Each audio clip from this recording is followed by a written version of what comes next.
TV prime time news के स्वागतम।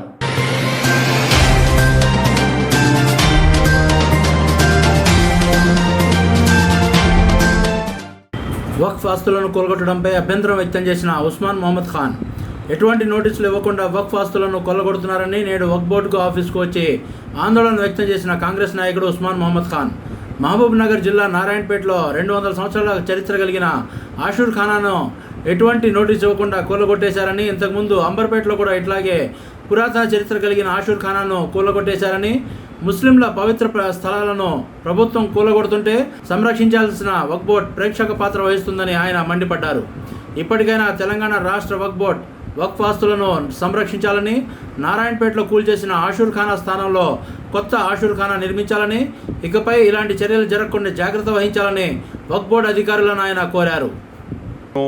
State के चीफ मिनिस्टर के फर्जन भी है, उनकी मौजूदगी में ये तमाम चीज़ें हो रहे हैं और एक 200 साल पुराना आशूर खाना जिसको नाकाबिले बर्दाश्त है, जो शहीद कर दिया गया रातों रात। मैं आया वक्फ बोर्ड पे, चेयरमैन साहब से मिला, सीईओ साहब से मिला। दोनों के ये अल्फाज है कि हमको इसका इल्म नहीं है, और हकीकत में इल्म भी होना नहीं चाहिए उनको, क्योंकि वो लोग के पास कोई रिकॉर्ड नहीं है, ना वो लोग उनको कोई मेंटेनेंस कर रहे हैं मस्जिद। और हम अगर आके वक्फ बोर्ड में आके सलीम साहब को तलखीद कर रहे हैं, या सीईओ को तलखीद कर रहे हैं, या वक्फ बोर्ड को तलखीद कर रहे हैं, तो मैं नहीं मानता कि ये कोई सल्यूशन है। वक्फ बोर्ड के बोर्ड मेंबर असदुद्दीन ओवैसी साहब है, मौज़म खान साहब है, वहीदुद्दीन साहब है, जावेद साहब है, तमाम टीआरएस के अराकीन हैं, तमाम एमआईएम के अराकीन हैं। ये सबकी ज़िम्मेदारी है। अकबर निज़ामुद्दीन साहब है, जो काफ़ी दिमाग वाले आदमी हैं, जिसको काफ़ी नॉलेज है वक्फ बोर्ड के बारे में। ये तमाम लोग बैठ के अगर कुछ करेंगे तो वक्फ जायदादें बचेंगी, वरना मुश्किल है। अब मैं आया, एक ज़ोरावर ख़ान मसाजिद का मेरे को सलीम साहब और सीईओ साहब तयख़ून दिए थे। वहाँ पे 2 पार्टियों में झगड़ा था, तो दोनों को आधा आधा बना देंगे बोल के तयख़ून दिए। मैं उस तयख़ून पे चले गया। आज फिर एक पार्टी मेरे पास आई, साहब हमारा किसी का नाम नहीं है, प्रोसीडिंग निकल गई। मैं फिर आके सलीम साहब से उस बारे में रिजू हुआ, तो सलीम साहब मेरे को ये बोले हमारे इल्म में नहीं है, मैं बोर्ड मीटिंग में रखता हूँ, फ़ौरन उसको कैंसिल करा के डायरेक्ट मैनेजमेंट में लेता हूँ। हम मसाजिदों के झगड़े में से बाहर नहीं निकल रहे हैं। और एक बोर्ड का चेयरमैन और एक सीईओ अपनी फ़ाइल मूव कर दिए, उसके बाद उनके अमले का काम रहता, उनके स्टाफ का काम रहता दियानतदारी ईमानदारी से काम करे। यहाँ पे बहुत सारे धांधलियाँ हैं और काफ़ी छोटे छोटे चीज़ों में ये लोग खुश हो जा रहे हैं। अब मैं आता हूँ कि एक सियासत चल रही है ख्वाजा पाशा की मौता पे, जिनको उनके घर वाले ख़ुद राज़ी होके मसानगट्टी में उनको तदफीन कर दिए। अभी कुछ हमारे उलमाए अगर बोले उनको वहाँ से शिफ्ट करना है, तो बराबर हमारे उलमायों के लब्बैक पे वहाँ को शिफ्ट करना है, नहीं तो फिर अल्लाह की मर्ज़ी है। दूसरी चीज़, ये ख्वाजा मियाँ का पहला क़िस्सा नहीं है। मैं माजी में भी आप लोग को बता चुका हूँ कि बालापुर में कुतुब शाही टोम्स, खुली कुतुब शाह के पोतरे भाले शाह भोले शाह, उनकी ख़बरों में से उनको गैब कर दिया गया है और किसी को तकलीफ़ नहीं हुई, क्योंकि वहाँ खुली कुतुब शाह तो ज़िंदा है नहीं, सियासत तो चलेंगी नहीं। तो लिहाजा उस पर भी सोचिए कहाँ गए उनके मैयताऊँ, जेसीपी से डिग कर दिए, लेवल कर दिए। सिर्फ गुम्बज़ों में सिर्फ अब रूम बने हुए हैं, और ख़रीदने वाले कोई और नहीं है, मेरे और आपके भाइयाँ हैं। ख़बरस्तान ख़रीद रहे हैं आप, इसीलिए ख़बरों की तंगी आपको हो रही। ख़बरों पे घर आप बना रहे हैं, इसीलिए तंगी आपको हो रही। कोई बाहर वाला आके नहीं ले रहा, बेचने वाला भी आपका आदमी, ख़रीदने वाले भी आप। लिहाजा मैं तमाम नौजवानों को ये बोलूँगा कि जहाँ जहाँ वक्फ की जायदाद लुट रही, हमारा काम वक्फ बोर्ड आना नहीं है, वहीं खड़ना है, वहीं खड़ के वायरल करिए, वहीं खड़ के धूम करिए। इंशाअल्लाह उस्मान खान और कोई भी जो भी कौम से, मुल्क से, अपने वक्फ जायदादों से मोहब्बत रखते तमाम लोग आएंगे। मैं ये मैसेज इसीलिए दे रहा हूँ कि वक्फ बोर्ड में 90 जनों का स्टाफ है, 90 जने भी नीचे की मंडी ऊपर नहीं उठती, आगाओं के ग़ुलाम हैं। चंद लोग ईमानदार है, फिर भी वक्फ के जायदाद बचे हुए हैं। मैं वक्फ बोर्ड के चंद स्टाफ को, पूरे स्टाफ को नहीं, चंद स्टाफ को दिल से सलाम करता हूँ, उनकी वजह से वक्फ जायदाद बचे हुए हैं। और सिटी के ये जायदाद, वो जायदाद, ये किराएदार का झगड़ा, वो मस्जिद का झगड़ा, ये सब छोड़ दो आप। हाईवेज़ पे इतने बड़े बड़े प्रॉपर्टीज़ है, अगर आप टोयोटा को दे रहे हैं, अगर आप अंबानीज़ को दे रहे हैं कोई प्रोजेक्ट के लिए, करोड़ों रुपया किराया आएगा, उसका करोड़ों रुपया किराया आएगा। जिसका आप अंदाज़ा नहीं लगा सकते। सिर्फ हमारी नज़र में क्या है, शादान के सामने एक प्रॉपर्टी है, फ़लानी जगह पे एक प्रॉपर्टी है, वहाँ पे नहीं, बहुत बड़े बड़े प्रॉपर्टीज़ है।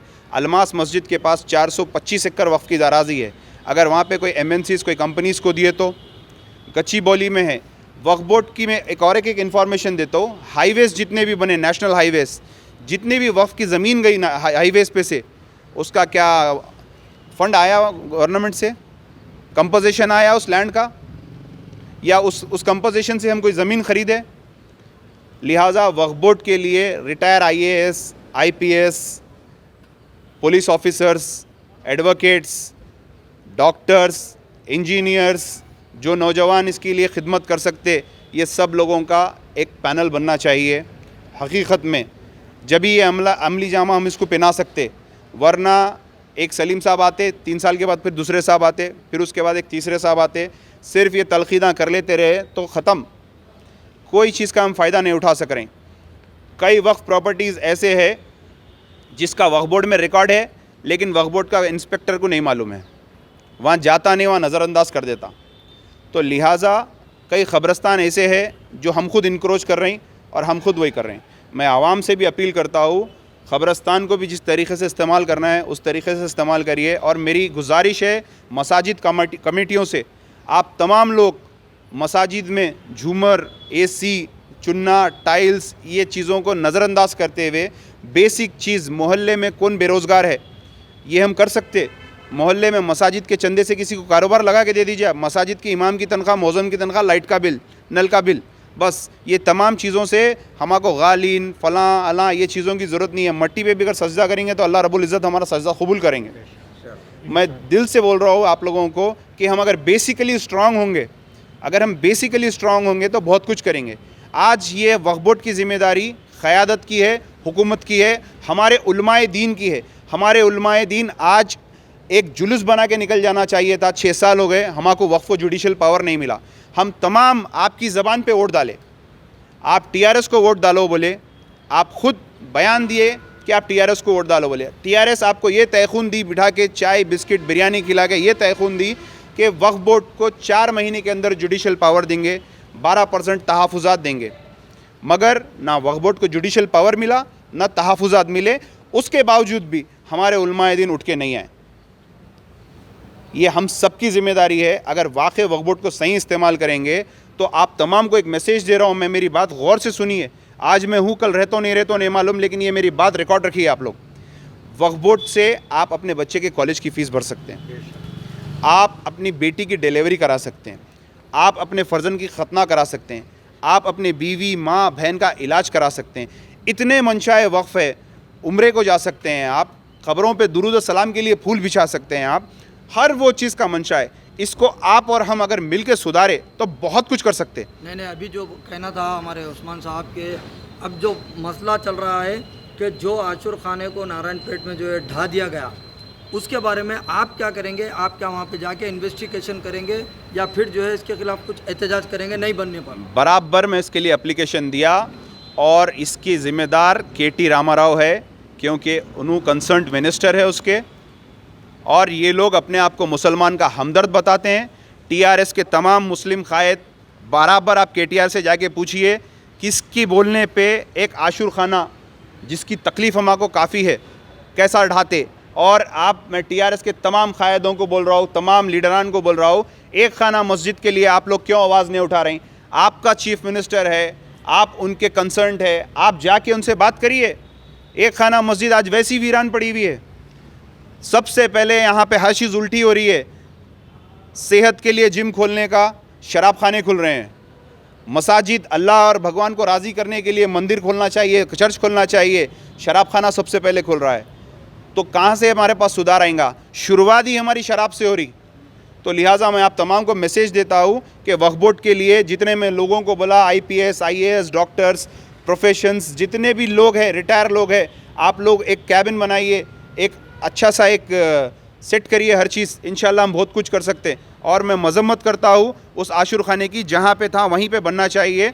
और मैं उसके लिए एप्लीकेशन भी दे चुका हूँ। मैं फिर यहाँ पे वक्फ बोर्ड में आऊँगा। शुक्रिया, अस्सलाम वालेकुम। इल्म नहीं था, वक्फ बोर्ड मीन्स चेयरमैन और CEO को उसका इल्म नहीं था। और उसको बोर्ड मीटिंग में रख के कैंसिल करवाते बोले दोनों पार्टियों को मिला के।